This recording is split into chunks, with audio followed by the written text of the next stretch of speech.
Libsvm predict method confusion. I have a question about the svm_predict method in libsvm. The README has this quick start example code.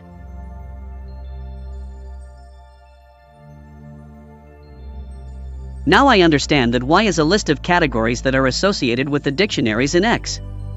I also understand the svm_train part.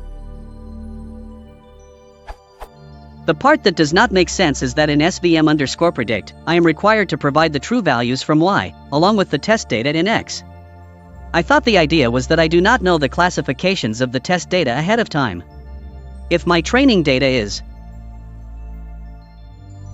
but my test data is, then why am I required to pass in true values of Z into svm_predict, like?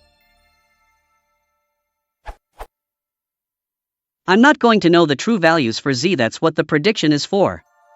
Should I just put arbitrary classification values for Y when I perform a prediction, or am I completely missing something? Thanks all.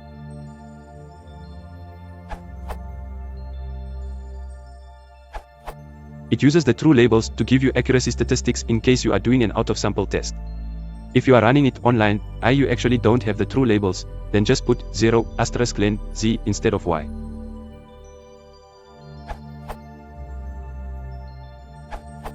You might consider using this URL that has a great Python binding of libsvm.